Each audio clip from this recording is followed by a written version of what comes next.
Banyak sekali yang hujat saya dari komen atau inbox. Banyak yang menghujat katanya itu merugikan pembeli gitu, atau itu nanti busuk akar, susah sekali hidup kalau fresh cangkok dan lain sebagainya. Saya dihujat, bahkan sekelas master pun ada yang menghujat saya loh waktu itu. Assalamualaikum teman-teman, kembali lagi bersama saya.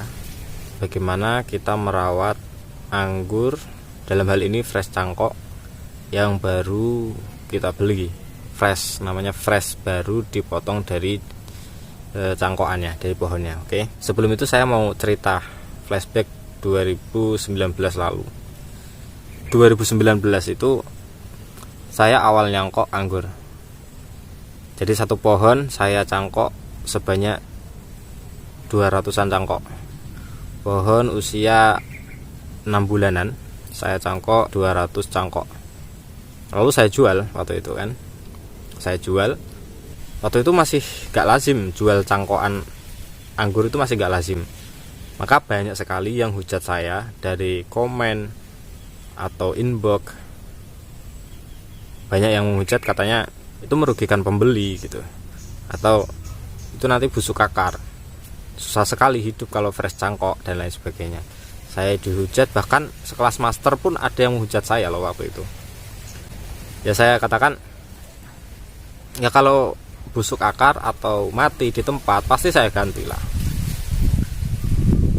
Tapi lambat laun mereka yang menghujat itu justru lama-lama gencar sekali menjual cangkokan. Mereka ikut menjual cangkokan, ternyata prospek gitu. Katanya susah hidup dan lain sebagainya. Saya katakan kalau fresh cangkok itu enggak selalu susah hidup, enggak juga. Atau bibit hasil grafting enggak selalu paling gampang hidup, enggak juga. Tergantung kualitas cangkokannya, tergantung kualitas graftingannya, tergantung kualitas metan, banyak sekali. Nggak harus langsung cangkokan susah hidup, grafting gampang hidup, atau misalnya on root lebih rentan mati misalnya gitu. Nggak selalu dijudge seperti itu teman-teman. Nah, yang mau saya share di sini bagaimana kita caranya menanam fresh cangkok, cangkokan yang baru dipotong dari pohonnya, atau kalian baru beli dari orang yang baru memotong dari pohonnya. Namanya fresh cangkok ya, bukan cangkokan yang sudah lama di karantina di polybag. Yang pertama, kalau saya pribadi, fresh cangkok itu lebih baik dibuang saja ya daunnya. Daunnya dibuang saja karena daun itu sangat potensial membawa jamur. Itu satu. Yang kedua, daun itu nggak diperlukan lagi bagi fresh cangkok. Fresh cangkok ataupun barirut itu tidak membutuhkan daun di masa awal pertumbuhannya. Maka buat apa itu daun? Kalau cuma buat aksesoris bolehlah. Tapi ya balik ke alasan pertama tadi, sangat potensi dijadikan rumah jamur. Kalau daunnya bersih sih nggak masalah, tapi kalau daunnya berjamur, buang sajalah, jangan ambil resiko. Jadi pertama, media cangkoknya, terutama kalau ke COVID, mendingan dibuang saja semuanya, dibersihkan media cangkoknya sampai bersih, sampai terlihat akar telanjang ya. Lalu ditaruh di media tanam yang poros. Setelah itu disiram jenuh. Setelah disiram jenuh, ditaruh di tempat yang agak teduh tapi ada pantulan sinar mataharinya. Jangan disiram lagi selama masih basah medianya ya. Kalau saya yaitu mendingan daunnya dibuang saja. Itu enggak berguna kalau menurut saya.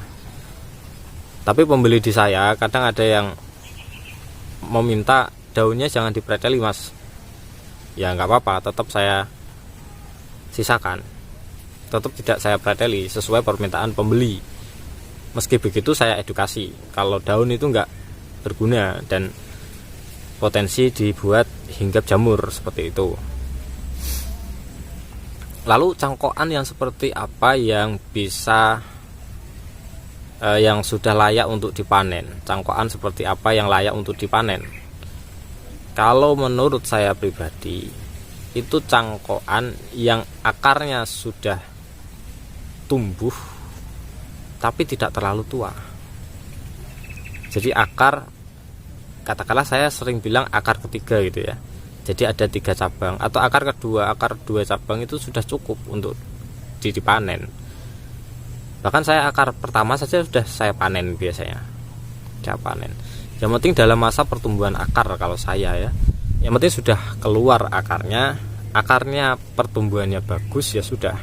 Itu dipangkas saja. Meskipun akar pertama, akar kedua atau akar ketiga itu tidak masalah.